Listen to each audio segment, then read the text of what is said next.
तो good evening students. जैसे कि मैंने पहले पार्ट का आपको पूरा अच्छे से बता दिया था फार्मूला। जिसको समझ में नहीं आया है वो मेरे को कॉल करके या व्हाट्सएप पे मैसेज करके पूछ सकता है, सर पहले पार्ट में क्या भी समझ में नहीं आई। अब जो दूसरा पार्ट है आपका, हम उसके बारे में बात करें। अब जो एक वीडियो बच गया था पहले पार्ट का, वो मैं अभी डाल रहा हूँ, मतलब कोशिश कर रहा हूँ, पर थोड़ा बड़ा है तो सेंड होने में टाइम लग रहा है, ठीक है ना। तो वो आपको समझ में आ जाएगा। अब हम दूसरे पार्ट की बात करते हैं। तो जो दूसरा पार्ट है आपका, उसके अंदर जो भी औषधि होती है ना, उसका भार और मापन, ठीक है, वो है कि किसी औषधि का भार और मापन किस में करते हैं, कैसे नहीं करते, क्या करते हैं, कौन कौन से उसके भार है, कौन से मापन है। तो ये पार्ट इंपॉर्टेंट है, ठीक है। मैं तो रिक्त स्थान के लिए इंपॉर्टेंट है, फिक्स है, इसमें से एक या दो रिक्त स्थान पक्के आएंगे इस पार्ट से, बाकी कुछ आओ मत आओ, ठीक है, पर रिक्त स्थान पक्के आते हैं, ठीक है ना। कि इतने ml बराबर कितना होता है, ये 1 kg बराबर कितने ml होते हैं वगैरह, जो भी बात वो आती है। तो इस पार्ट का नाम क्या है दूसरे पार्ट का, कि औषधियों के भार और मापन, weight and measures of drugs, ठीक है, कि औषधियों के भार और मापन कैसे कैसे करते हैं, कैसे नहीं कर सकते, उसके बारे में अध्ययन है, ठीक है। तो अब पहली बात है कि औषधियों का भार और मापन करना आवश्यक क्यों है, क्यों जरूरी है, ठीक है। तो किसी भी दवाई का या औषधि का भार और मापन हमको करना क्यों जरूरी है, ठीक है। मान लो कि हमको एक तो दो चीज़ें इसमें, तो एक चीज़ तो क्या होती है, हमको कोई दवाई बनानी है, ये पाउडर बनाना है, या कोई भी एक बहुत अधिक संख्या में दवाई, तो कोई भी एक दवाई सिर्फ एक चीज़ से तो बनेगी नहीं, बहुत 4-5 दवाइयों को आपस में मिक्स करेंगे, कितने 3-4-5 दवाई उसको आपस में मिक्स करेंगे। तो किसी भी दवा को बनाने के लिए क्या है, एक दवाई बनानी है, वो क्या बनानी है, एक दवाई या औषधि बनानी है, तो उसमें अपन को 5 चीज़ें मिक्स करनी है, 1 2 3 4 5, तो 5 अलग अलग चीज़ें हैं, ठीक है। दवा हो सकती है, पानी हो सकता है, अलग अलग दवाइयाँ हैं, कुल मिला के 5 दवाई को मिक्स करना है।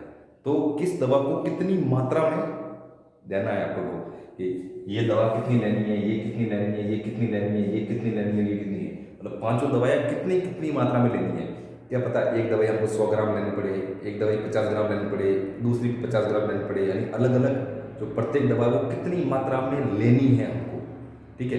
तो हमको चलो हमको पता चल गया कि इसको हमको लेना है 10 ग्राम, इसको लेना है 10 ग्राम, इसको 20 ग्राम, इसको 50 ग्राम और इसको भी 50 ग्राम। तो इनका वजन करना पड़ेगा ना दवाइयों का, दवा का वजन करेंगे ना, यहाँ ये 50 ग्राम हो गई, ये हो गई, सब 10 ग्राम 20 ग्राम, ये सब आ गई दवाइयाँ, ठीक है। तो सब दवाइयों को तोल के फिर हम मिक्स करके फिर एक दवाई बनाएंगे, तो एक लिए उसके लिए ज़रूरी है, ठीक है। दूसरा कि किसी रोगी पशु को देना है, दूसरा क्या है, किसी रोगी बीमार है उसको देना है, हमको किसी डॉक्टर ने कहा इसको कि 5 ग्राम दवाई देनी है, ठीक है। तो हम 5 दवाई लेके गए, अब उसको तोलना पड़ेगा ना, 5 ग्राम है कि 10 ग्राम है कि उससे कम है, कितनी है, तो 5 ग्राम तोलना पड़ेगा। तो दो चीज़ों के लिए हम भार और मापन बहुत जरूरी है, ठीक है।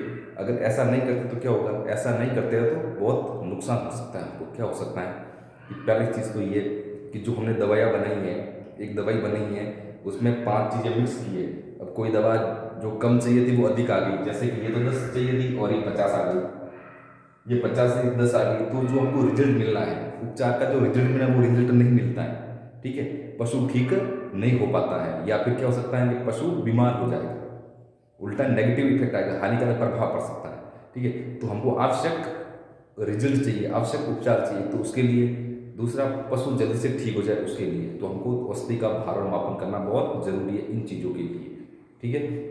तो औषधि का भार और मापन क्यों जरूरी है, मैंने क्या बताया, एक तो औषधि के निर्माण के समय में, औषधि हम बनाते हैं उस समय, और रोगी को देने के समय औषधि की मात्रा में भार का मापन आवश्यक होता है। क्यों आवश्यक होता है बता दिया मैंने, कि जो उचित प्रभाव है, उचित रिजल्ट है, ठीक है, जो हमको मिलना चाहिए वो मिल जाए, ठीक है, हानिकारक प्रभाव नहीं हो, तो प्रत्येक औषधि का भार और मापन करना जरूरी है।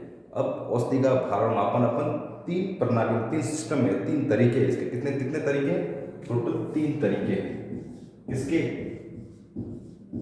किसी भी औषधि का जो भार और मापन करते हैं, उसका वजन करते हैं, तोलते हैं या नापते हैं, उसके 3 तरीके, ठीक है। पहला तो है एम्पीरियल, क्या नाम है, एम्पीरियल।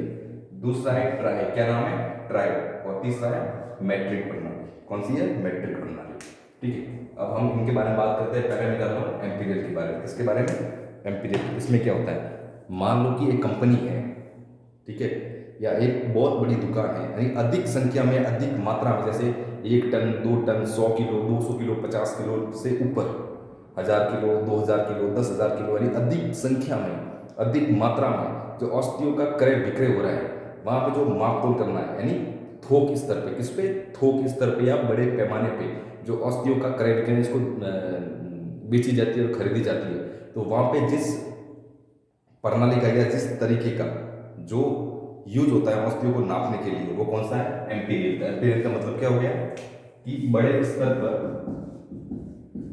बड़े स्तर मतलब थोक पर,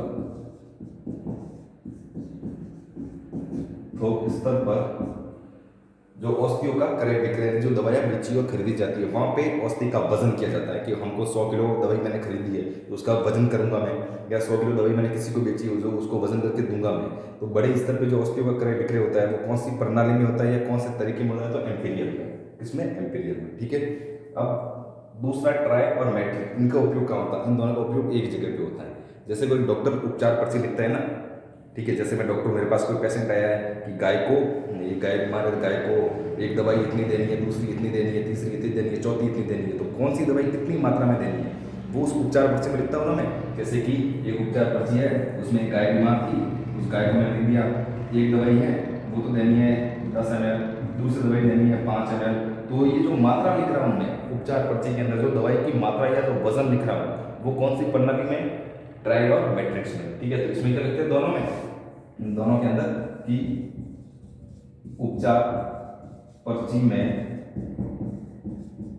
दवा की मात्रा इन किसमें, इन प्रणालियों में या इन तरीकों में लिखे जाते हैं। तो आगे समझ में कि थोक स्तर पे, बड़े स्तर पे तो औषधियों का जो क्रय विक्रय होता है वहां पे जो वजन होता है उनका भार और मापन होता है वो किसमें होता है, एम्पीरियल प्रणाली में।